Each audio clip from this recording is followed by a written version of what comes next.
Hi guys, welcome back to my channel. I am Shruti Jalota, first year MBBS student in Sri Lal Bahadur Shastri Government Medical College and Hospital, which is situated in near Chowk Mandi, Himachal Pradesh.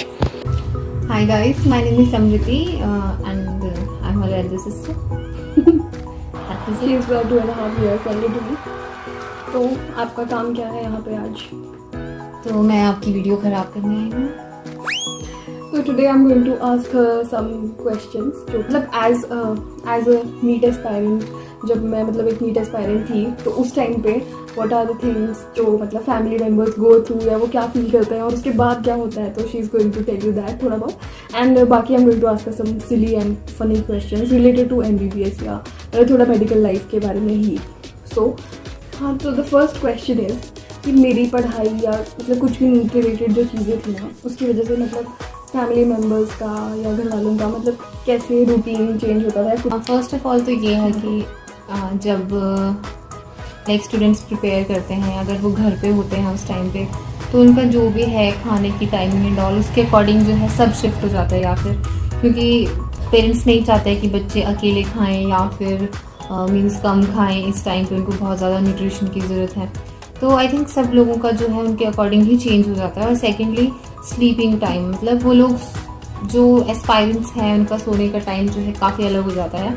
तो like they are like कि हमें इतने बजे उठा देना, इतने बजे उठा देना. तो उनके जो पेरेंट्स हैं ऑब्वियसली उनको उठाने के लिए, नॉट ओनली पेरेंट्स, उनके सिबलिंग्स भी इवन लाइक इसने अलार्म सेट किए हैं तो ये नहीं उठ रही है तो हम उसको 1 बार 2 बार 3 बार अपनी नींद डिस्टर्ब करके उठाएंगे. एक ये इनका जो है रूटीन, इसकी वजह से हमारा भी रूटीन चेंज हो जाता है. तो तेरा क्या रूटीन चाहिए? मेरा ये रूटीन चेंज हुआ था लाइक कि जब ये सोई है तो इसकी नींद डिस्टर्ब ना हो, तो मैं भी उसके अकॉर्डिंग लाइट्स ऑफ करूँ, अपना रूटीन ऐसा सेट करूँ कि मीन्स कुछ भी क्लैश तो ना हम हो. ज़्यादा मतलब उस टाइम पे साथ थे ही नहीं, पर जब थे तो कि कुछ भी हमारा जो है क्लैश ना हो. और जब इसको उठना है तो मैं भी इसकी हेल्प करूँ उठने में. लाइक अलार्म्स इसको मैं बताऊँ तेरे अलार्म्स जो हैं वो बज रहे हैं, उठ जाओ उठ जाओ उठ जाओ लाइक दिस. फिर नेक्स्ट क्वेश्चन है कि तुझे क्या लगता है कि कौन सी चीज़ बेटर हो सकती थी या क्या चीज़ नहीं होनी चाहिए थी मतलब मेरी प्रिपरेशन के टाइम में मेरी ओर से? तो डिस्ट्रैक्शन से बहुत ज़्यादा दूर रहें और अपनी चीज़ों को जो है एक अपना रूटीन बनाएं कि मैंने इस मंथ में इतना सिलेबस कवर करना है, तो आपको वो करना ही करना है. और अगर नहीं हो रहा है तो आपको फिर पैनिक नहीं होना है.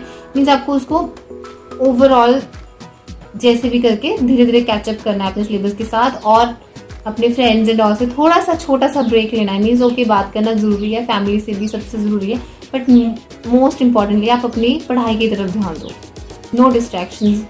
चलो ठीक है, ओके, कभी मतलब 3-4 महीने में एक बार घूमने भी चले जाओ, मूवी भी देख लो, बट ये डेली का अगर हो जाए तो इसके साथ आपकी पढ़ाई पॉसिबल बिल्कुल नहीं है. तो जब मेरा मीट आ रहा था तो एज यू नो मतलब जब 1 या 2 वीक्स बचे थे, मैं मतलब बहुत ज़्यादा एंशियस थी और बहुत स्ट्रेस थी.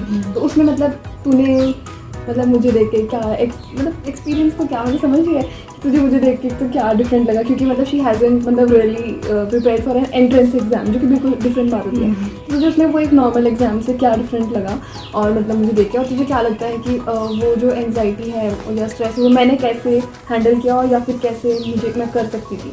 तो लाइक लास्ट मंथ में इसे बहुत ज़्यादा पैनिक अटैक्स आने लगे थे. तो आई थिंक कि इसको मेन टेंशन ये थी कि मैं अपना सारा सिलेबस कवर नहीं कर पाऊँगी या सारा रिवाइज नहीं कर पाऊँगी.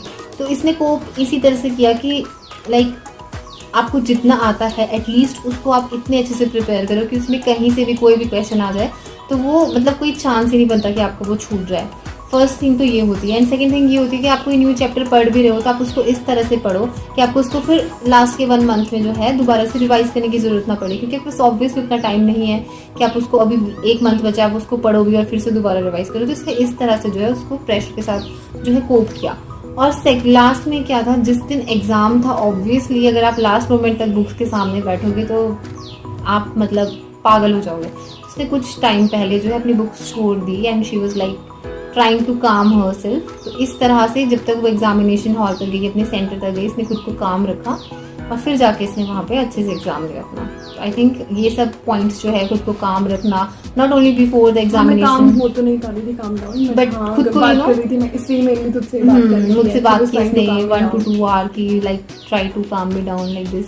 तो नेक्स्ट क्वेश्चन इज दैट जब नीट का रिजल्ट आया मेरा तो what was the feeling? Not NEET का रिजल्ट मार्क्स से तो उस टाइम अनसर्टेनिटी थी कि कितने मिले, बट जब मतलब वो एक्चुअली जो वो होती है मेरिट लिस्ट आई और थोड़ा ऑब्वियस था कि सीट थोड़ा नहीं बहुत ऑब्वियस था, तो फिर व्हाट वाज द फीलिंग?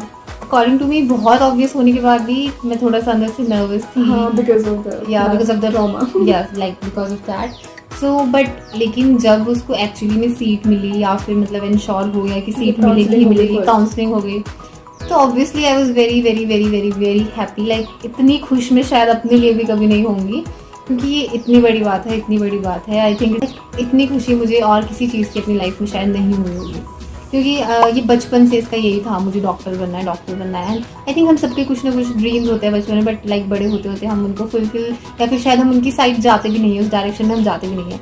लेकिन इसने उसको ड्रीम किया और उसको अचीव किया, तो आई थिंक इसके साथ साथ हम सभी का भी ड्रीम बन गया था। तो it was like we were also achieving our dreams with her. होने से पहले तेरा डॉक्टर्स को लेकर मतलब जो पर्सपेक्टिव था, तो कि क्या उसमें मतलब मेरे MBBS में जाने के बाद कोई चेंज आया है? क्योंकि नाउ यू नो मतलब तुझे दोनों साइड की स्टोरी पता होती है। मुझे पहले सिर्फ पता था कि तू एज अ पेशेंट या एज अ मतलब कुछ विजिटर देखती है क्या डॉक्टर्स का होता है, लेकिन अब तो अभी मैं तुझे बताती हूँ कि हमारी कैसी लाइफ है, हमारे सीनियर्स की कैसी लाइफ है, कोविड ड्यूटीज़ ये वो। तो मतलब तेरा किसी चीज़ में कोई पर्सपेक्टिव में कोई चेंज आया है? मतलब ऑब्वियसली जब स्टार्टिंग में लाइक इस श्रुति के एग्ज़ाम क्लियर करने से पहले या इसके इस फील्ड में जाने से पहले तो ज़्यादा मैंने कभी इस बारे में सोचा नहीं, क्योंकि जो डॉक्टर्स हैं ओके टचवुड में कभी ज़्यादा बीमार नहीं हुई तो मैं इतना गई नहीं हूँ, बट मैक्सिमम टाइम्स मैंने नोटिस किया वो बहुत ज़्यादा इरिटेटेड रहते हैं, फ्रस्ट्रेटेड से रहते हैं और थोड़ा गुस्से में रहते हैं। तो मुझे थोड़ा ये अजीब लगता था कि लाइक हम भी मतलब why they are treating us like that. Not सभी but some of them. But अब मैं इनकी लाइफ सिचुएशन को लाइक अपनी आंखों से तो नहीं देखती हूँ, but I come to know about that through her. तो मुझे यही देख के लगता है कि उनकी लाइफ इतनी बिजी है। ऑब्वियसली आपको जब एक्स्ट्रा वर्किंग आवर्स देने होंगे और आपके सामने सुबह से शाम तक पेशेंट्स हैं जो आपको उनको ट्रीट करना है, तो ऑब्वियसली थोड़ा सा इरिटेटेड रहोगे। उनसे नहीं, नॉट मे बी आप पेशेंट से इरिटेटेड हो, लाइक आप हो ही वैसे जाओगे उस पर्टिकुलर पॉइंट पर। प्रॉपर रेस्ट नहीं मिलेगा, आपकी बॉडी प्रॉपर्ली उसको रेस्ट नहीं मिला है, तो आप ऑब्वियसली मतलब इरिटेटेड रहोगे। तो इसके बाद मुझे ये रियलाइज हुआ है कि this field is not easy at all. Obviously एक तो इतनी पढ़ाई करो, फिर लाइफ टाइम का साथ में you know you are never free, you have to learn, you have to keep on learning forever. So my respect has increased and I salute all the doctors, not only MBBS doctors, every single doctor related to any field, they are doing a mind blowing job. After entering into MBBS या फिर after clearing NEET, so have you seen any changes in me? मतलब first thing I want to say that yes, I have seen many changes and among them is the personality development. Obviously like she always used to have good personality, but now it has developed much more. You know, when you go into this field, you come under a very respected section of people.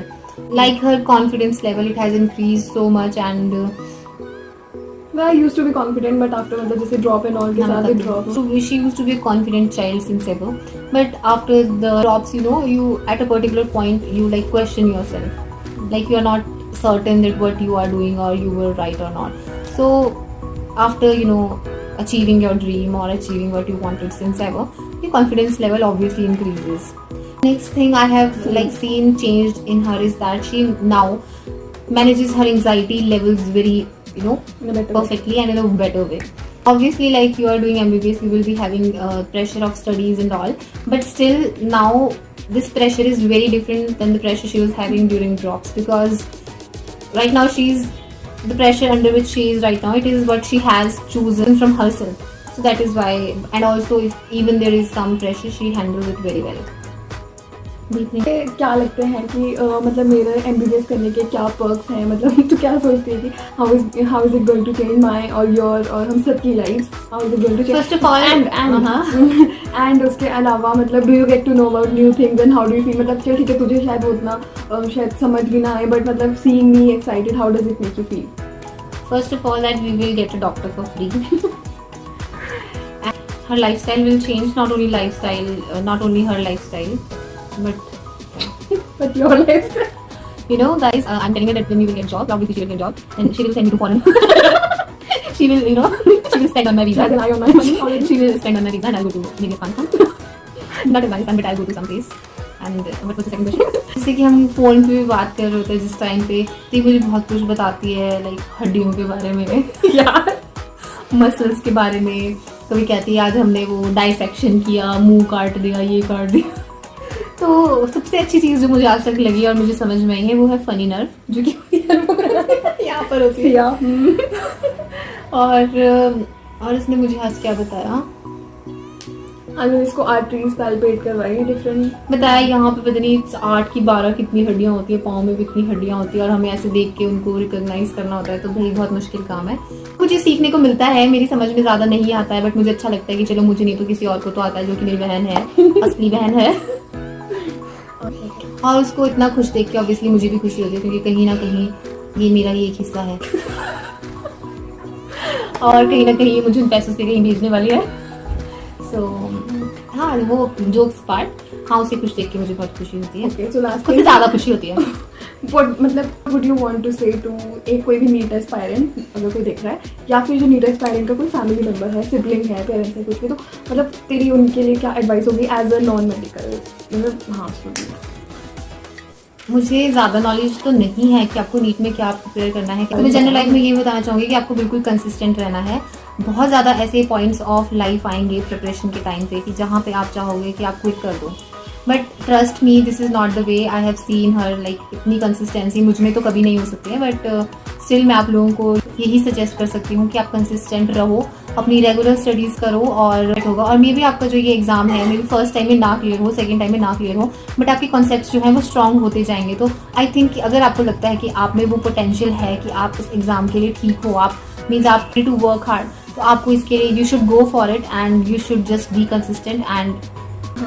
And as a family member, I want to say that I know it's very hard to see your loved ones shattering in front of you when they cannot clear the exam. But trust me guys, this is not the end of the story. You have to like support them throughout their journey, because maybe there will be points in life where they will lose their confidence and they will lose hope. At these times, at those times, you will be there, you should be there to help them and to push them. मतलब it's very important to have a constant support. I know that अगर constant support नहीं हो, मतलब बहुत बार ऐसा होता है कि when your parents also मतलब start losing hope and फिर भी आपके कोई ना कोई एक चाहिए, तो एटलीस्ट मतलब जो siblings हैं they should do this job, कि अगर किसी एटलीस्ट एक का तो ऐसा हो कि हाँ this person is backing me up. Because अगर यू नो कोई सपोर्ट नहीं कर रहा है तो आप अपने आप तो जो एस्पायरेंट है वो इतनी बार अपनी होप को खो देता है, उसको कोई तो चाहिए कि उसको सपोर्ट करे। और मे भी कुछ ऐसे पॉइंट्स भी होंगे जहाँ पे आपको लगेगा कि शायद इससे नहीं होगा, बट स्टिल आप सपोर्ट करो। क्या हो जाएगा, ज़्यादा से ज़्यादा क्या हो जाएगा, एक बार एग्जाम नहीं निकलेगा, मे बी उस सपोर्ट की वजह से सेकेंड टाइम निकल जाए, थर्ड टाइम निकल जाए,